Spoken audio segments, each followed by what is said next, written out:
What's up, everybody? It's your boy Chaos, and welcome to a new episode of Take It to the Table, hosted by Wrestling Republic. Now, we ain't gonna be mincing anything. We ain't gonna be stalling. We're gonna be talking about Smackdown. It's just been and gone, as well as the debut episode of AEW Rampage. And we're gonna be talking about King of the Ring and Queen of the Ring potentially hosting in Saudi Arabia as well. Just pretty much just seeing how this, just unravel everything for the past two episodes of SmackDown and Rampage, and then just see what's going on. So without further ado, let's take it to the table. Yes, sir. So without further ado, let's get straight into it. The first show I'm gonna get into is, of course, SmackDown, which was a pretty solid show. It was very good. We all know that SmackDown is more superior than Monday Night Raw. Let's not get it twisted. But I'm not gonna go into every single thing that's happened in the show. I'm just gonna talk about the main highlights of the show. So the show opened up with Cena coming out, obviously introducing the crowd. Just hyping up the match between him against Reigns at SummerSlam, and then of course Roman came out, and they were trying to obviously recreate when they had the first face-off back before their match at No Mercy. Please put in the comments below if you remember what year it was. But the match, their first encounter, John Cena versus Roman Reigns. And we all know that promo was more memorable for Roman Reigns fucking up kind of thing. So I felt this one was more like a redeeming, more of a redemption for that promo. Because in that promo, Cena completely just owned him, you know what I mean? You could see obviously with this new character, Roman Reigns has evolved so much since then, and he was having so much fun with it. He was just saying, how you're coming up with the same stuff, the same thing, and of course he brought up about his relationship with Nikki Bella, how it didn't work. This is why you couldn't keep Nikki Bella around. It was really, there was a couple good burns. I love it when John Cena even brought up about the Shield, you almost ruined Seth Rollins, you ran out Dean Ambrose out of the company, and that was pretty cool. Even though that's not entirely true, we all know why Dean Ambrose left. Not really that's not really Roman Reigns' fault, but it was still a very good burn. I was just the way he was going out for it. If he was going to say something like, you ran Dean Ambrose to another company, you know what I'm saying? It was really good. Roman Reigns kept it composed. You could tell that he was just all right, you got me last time, I'm ready for your ass. You know what I mean? But it was a great promo. Cena said, and it's true, Roman Reigns is going to be pretty much be running that match. All Cena needs is 1, 2, 3. Just hang in there. And Cena has done it throughout his career. There's a couple obviously exceptions between him and Lesnar and all that kind of stuff. But with him, he just he keeps on. You keep beating him down, and he always comes back up. And somehow wins. And that's what used to piss everyone off during the Super Cena phase. You know what I mean? But great opening. But a major event happened in that show though. Shinsuke Nakamura is now your new IC champion. I'm not gonna lie, I didn't really expect it. It was definitely left field. I mean, finally looks like they finally cooled down on the feud between Apollo Crews and Big E. I felt like that definitely ran its course, and they kept on. They tried to obviously still retread it a bit. But the fact that Nakamura is back as IC champion after his first run, where he pretty much it's not really memorable. Everyone remembers his run as just being very long. You know what I mean? Everyone kind of forgot, it's IC champion. You know what I mean? But happy for him. Great match. No distractions. Clean win. And it was very, very surprising. I didn't expect Nakamura to win it on a random episode of SmackDown. I'm not gonna lie, but it was very solid. I kind of can see why they did it, because obviously I know they were on the same time slot between them and Rampage, but I don't know. It was. I'm happy for Nakamura. Congratulations on his second title win with the Intercontinental Championship, and let's see what goes there. At least he has redeemed the validation of being called king. You know what I mean? He's got a championship along with it. You know what I'm saying? So, and I'm liking this King gimmick. It's not royalty. I like it, and that Boog's character is definitely growing on me. Definitely, especially the way Pat McAfee keeps on like just he completely marks out whenever he comes on the guitar. So, but yeah, great show.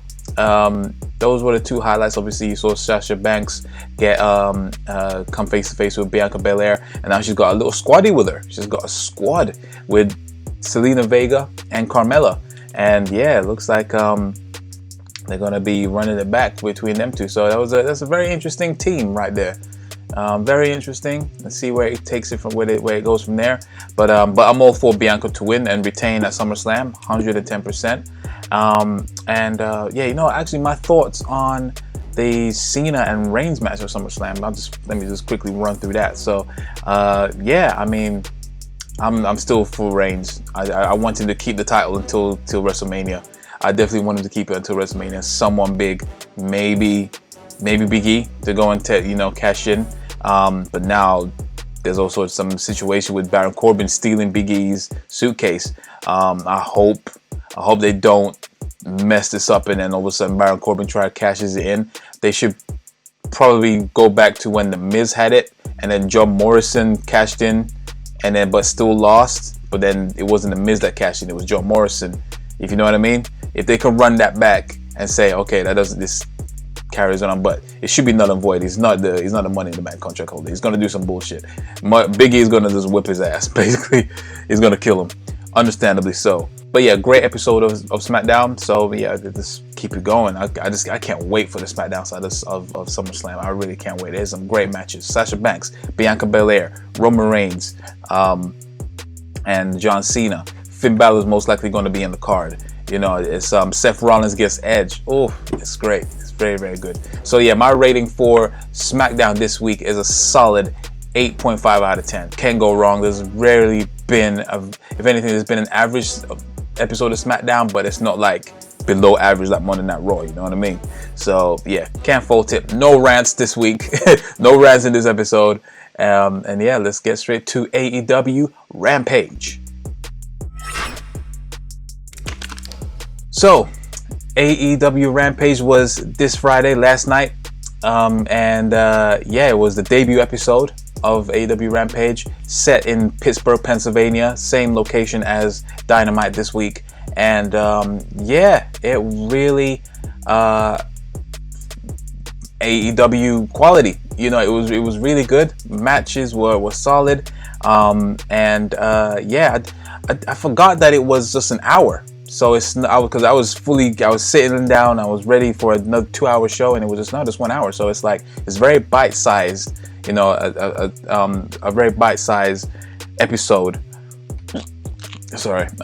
So it's okay. So if it's for 1 hour, then yeah, crap. Just don't really bother with the stories. It's definitely more elevated than AEW Dark elevation. Yeah. So yeah, this one's more serious, and it started off serious. So the first match was, of course, Kenny Omega versus Christian Cage for the Impact World Championship, and we now have a new Impact, not AEW World Champion, Impact World Champion, and that was the first match on AEW Rampage, and we started off with a new champion, and it was a great match. Christian Cage still has it. It was great. They had that great chemistry. The reversals were great. The one that when he tried to do the one-winged angel at the beginning and he just somehow reversed it, pretty much in prime position to deliver the kill switch. That was sweet. But yeah, it was hard hitting. The finish was great. Obviously, he tried to bring it typical Kenny Omega, trying to get it back up. You see Young Bucks coming in just like, shh, we're not here. So yeah, he tried obviously deliver the chair to Kenny Omega. Kenny Omega saw it. Oh, sorry, not Kenny Omega. Christian Cage saw it, and then he just delivered this devastating kill switch onto the chair, which was freaking sweet. And yeah, 1, 2, 3. That was a shock to me. I was expecting for it to be just like some shenanigans, and maybe like a possibility to write him off out of the pay-per-view at All Out. But it looks like that is pretty much still happening. It's gonna go to plan. Yeah, it's now I've seen people in the comments saying, "Oh, see AEW doing the TNA, giving them a world championship." First off, shut the fuck up, you ignorant motherfuckers. Second of all, sure, he won a world championship, but it wasn't the world championship. Not throwing shade to Impact, but he has history with Impact, with TNA. It's not the top tier title for AEW. Do I think he's going to win at All Out for the AEW championship? I don't think so. Hence why I was surprised that he won the title here. But it makes sense also for him not to lose back-to-back matches from here and also All Out. So at least give him one that he knows, and you know, it's obviously not AEW's championship, but it's a world championship in Impact, and he has history there. He has relevancy there. So it makes sense in that aspect. So I'm not angry the fact that he won the world championship. It was a nice shock, pleasant surprise, you know, great start to the show. And because I'm not obviously a hardcore Impact wrestling fan, it doesn't really, it just makes sense. Give him a world title. So now you're starting to see the cracks in Kenny Omega. So now he's obviously second guessing. You know he's gonna like do whatever it takes to make sure he keeps the AEW championship, because he knows he prizes that more than any of the titles that he has. So it makes total sense. So yeah, I expect a great match. The undefeated streak is definitely going to end for Christian Cage at All Out. That's if he doesn't get written out, even though it's kind of crazy. Would they risk trying to write him off that pay-per-view with 1 week to spare next week? Who knows? They could gamble it. We don't know. But yeah, it was great start to the show. And yeah, the obviously other little matches were Miro against Fuego del Sol. Obviously Miro killed him. However, he basically got the what's that guy's name? The little guy, and he used to be multiple 24/7 champion. Drake Maverick. Yeah, he basically got the Drake Maverick. He basically got the Drake Maverick treatment, where he just gets brutalized. He put in a good show, but he still gets offered a contract. So that was that. And of course, the main event was Britt Baker against Red Velvet for the AEW Women's Championship. Great back and forth match. Obviously, Britt Baker was not going to lose in her hometown. Perfect main event. Can't fault it. Solid start to Rampage. I cannot wait for next week. Next week is titled The First Dance, and it's set in Chicago in the United Center. You know what that means. Freaking Tucker is going to debut at Rampage. I'm fucking with you. I'm really hoping that it's CM Punk. Even though there was a light reference from John Cena, or going back to SmackDown, he did a little thing where he said, you know, maybe I'll jump over the barricade with your title and blow you a kiss goodbye. I was just like, he's definitely playing with us. He's definitely fucking playing with us. Little shit. But yeah. But yeah, great show. 2 great shows on a Friday. 3 hours worth of content on a Friday. You can't go wrong. So yeah, both AEW and SmackDown have thrown out the water. My rating for Rampage is definitely also an 8.5 out of 10. Not obviously, yeah, I put it on par. It's on par. They both didn't do no wrong. Great shows. And yeah, that is my thoughts on SmackDown on AEW Rampage. So yeah, next up is basically the latest update regarding King of the Ring and also potentially Queen of the Ring. Now, for those that don't know, they're looking to launch it and host it in October. They're going to start doing the brackets for King of the Ring and Queen of the Ring, with the finals apparently going to be held in the next Saudi Arabia show. Now, we all know that the Saudi Arabia shows are controversial. I for one, I'm not fond of them. 9 times out of 10, I don't want to say 10. Yeah, 9 times out of 10, they are very, very dire shows. There have been a lot of cringeworthy matches, and there's been a lot of cringeworthy main events. We all know. So yeah, I've yet to see anyone rate any of the shows highly.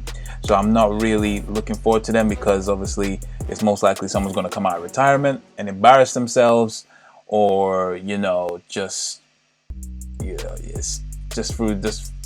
just completely forgettable. So I just know that someone, probably the Undertaker, is probably going to be King of the Ring somehow. He's probably going to do another thing. Remember when he actually won the, was it Tukey or Tokay trophy? Even though he was not meant to be in the fight or the match, and he cost AJ Styles. Obviously, because of that, that was a catalyst for us to get the Boneyard match. But I really think they could have done it a better way. But anyway, and for Queen of the Ring, because it's going to be held in Saudi Arabia, it looks very more than likely that it's most likely going to be Charlotte that's going to win. And it sucks, but it's just so on the nose. If it's going to be held in Saudi Arabia, I don't think there will be anyone else that could possibly win it.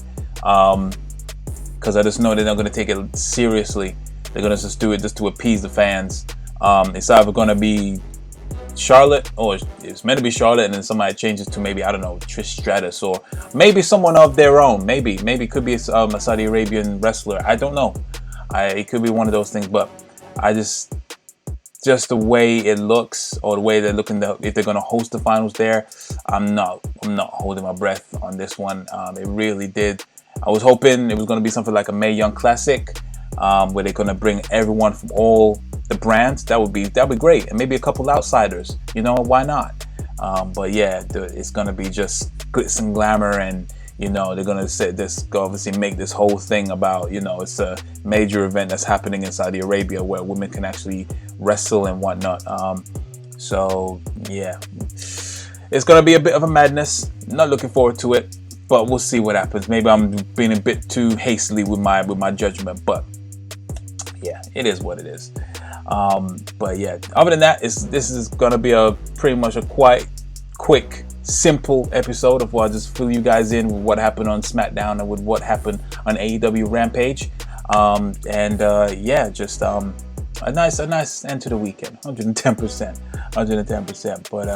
But yeah, let me know what your thoughts on now that Queen of the Ring finals and the King of the Ring finals will be hosted in Saudi Arabia. And what is your thoughts on SmackDown and AEW Rampage? Are you happy with Shinsuke Nakamura winning and Christian Cage winning the titles, or who would you have wanted to win, and how would you have wanted it to play out? Let me know in the comments. All right. Be sure to check us out on Instagram at official_TITTT, so to be notified of all the episodes that get uploaded on here as well.